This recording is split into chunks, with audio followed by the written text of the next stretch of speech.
अस्सलाम वालेकुम, क्या हाल है सबके। एमएलसी चल रही है, जबरदस्त परफॉर्मेंसेस हो रही हैं, जबरदस्त मैचेस हो रहे हैं। यूएसए में है, अगर कोई नहीं दिख रहा है तो प्लीज जाके देखें। यूएसए में मैचेस हो रहे हैं, कनाडा लीग भी हो रही है, जिम्बाब्वे में भी टी10 हो रहा है, श्रीलंका पाकिस्तान भी हो रहा है, एशेज भी अभी खत्म हुई, ड्रॉ हुआ है। मैं जरा खुश नहीं हूँ एशेज से, लेकिन it is what it is. और उसके बाद इंडिया और वेस्ट इंडीज भी हो रहा है। सो आई थिंक ओवरऑल जो है बहुत ज्यादा क्रिकेट हो रही है, बहुत ज्यादा मजा हो रहा है। तो आज बात कर लेते हैं जो 13th मैच हुआ Washington freedom versus MI New York का। बहुत अच्छा परफॉर्मेंस दिया न्यूयॉर्क वालों ने। आई थिंक वॉशिंगटन फ्रीडम ने 160 फॉर 6 किया, लेकिन उसके बाद जो है एमआई न्यूयॉर्क के जो निकोलस पूरन आए उन्होंने 62 स्कोर कर दिया। जबरदस्त परफॉर्मेंस। यहाँ मैं एक बात करना चाहता हूँ जो जिसके लिए मैंने वीडियो बनाई कि एहसान आदिल और हमाद आजम जो है पाकिस्तान के खेल रहे हैं, उधर से उनकी बॉलिंग भी नहीं आई। आई डोंट नो क्यों उनको बॉलिंग नहीं कराई दे रही। बैटिंग के लिए वो अच्छे भले ऑलराउंडर्स हैं दोनों।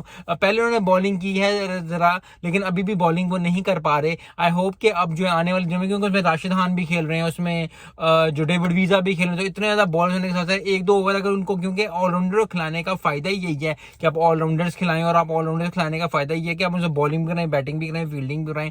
सो ऑल ओवर ऑल जो ऑलराउंडर का मतलब ये है, क्योंकि अगर ऑलराउंडर सिर्फ बैटिंग ही करानी है या बॉलिंग करानी है तो आई थिंक उनका तुक नहीं बनती उनको खिलाने की। ओवरऑल जो है एमएलसी जो है बहुत अच्छी हो रही है, बहुत जबरदस्त हो रही है, ऑलमोस्ट एट द एंड है। लास्ट नेक्स्ट वीक जो है वो उनका फाइनल है। सो आई होप कि जबरदस्त जो है वो फाइनल होगा।